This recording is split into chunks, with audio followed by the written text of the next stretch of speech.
Hey YouTube, it's Curly Catalyst here, and today we're going to be talking about how to live a calm lifestyle as a teacher.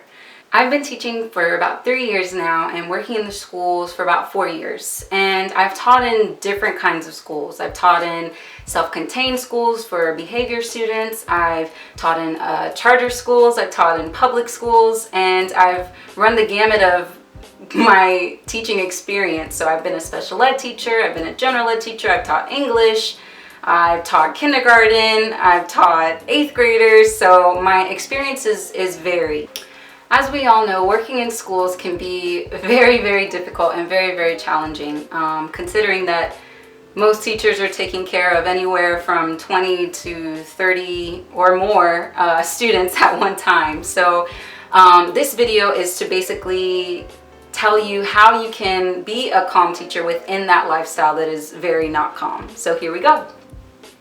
So number one tip is only check your email at designated times during the day. So what I typically do is I check my emails in the beginning of the day and I check my email during my conference, and that is the only time that I also respond to emails. Now the expectations may be varied at your school, and the principal may require you to do more than others, but that is usually what I've seen that has helped me kind of get through my day.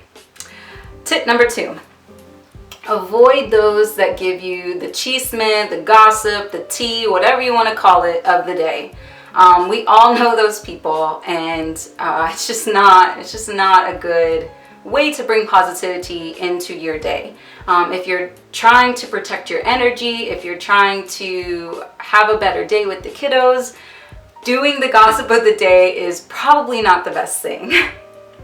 Number 3, allow yourself to be like kids. Allow the kids to be kids. Allow yourself to be pure and crazy and wild and carefree like most of these kids are.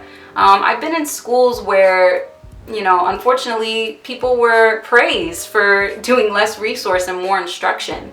I would say don't let this be the culture of your school if you can help it. Now, I know that there's so many external factors working in a school, but if you can help it, allow yourself to be like a child.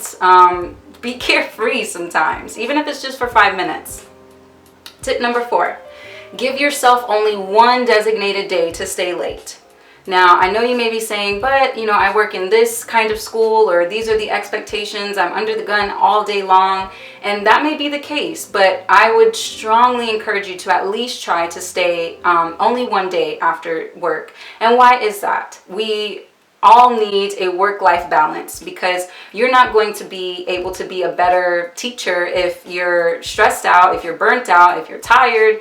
That's just not going to provide a good environment for you or for your kids, your students. So I would say only stay late one day out of the week, especially if you have your own kids. They need you at home just as much as the kids at school need you. Number 5. Know that every educator that you work with is overworked and underpaid just like you. Every school that I've worked in has had its own struggles. And why is that? Because we work and live in a broken system.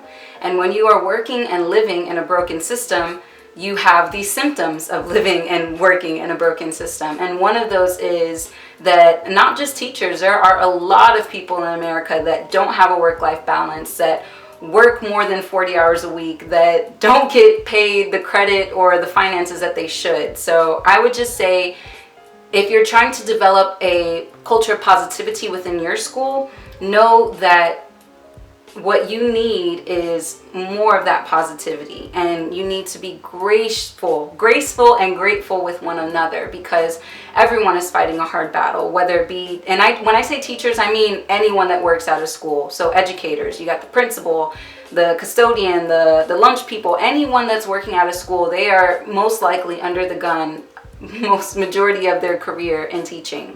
So knowing that moving forward will help you give more grace to the people that are working around you, and hopefully to give more grace to yourself when you don't meet a deadline, or something crazy happens at work. I don't know. But with STAR testing, or STAR testing is what we call it here in Texas, but Common Core has a different test. But with all of these benchmarks and these tests and all those things coming up, it's so easy to lose sight of spreading love in your own life and the lives of those around you when you're not even thinking about it. So even if you're just aware, like let me raise my level of awareness while I'm at work so that I can be a more productive person. I can be a happier person. A lot of people come into teaching and they, forgot why they got into teaching in the first place. And for me, that was because I wanted to be close to kids and their energy and show them what it means to have that as an adult as well. Always be appropriate with kids. That is a whole nother topic. But your teacher watching this, I want you to know that you are enough all by yourself. You don't need the principal, you don't need the big wig from the district, you don't need anyone to tell you that you are enough. You are already enough. I would like to know what tips have helped you all continue in your service as a teacher or as an educator, and put them in the description box below. If you have any questions on anything that I said, I also have a website, and I'll put the link in the description, and you can check out that blog as well. And please like and subscribe and share and all of those good things that make social media world go round.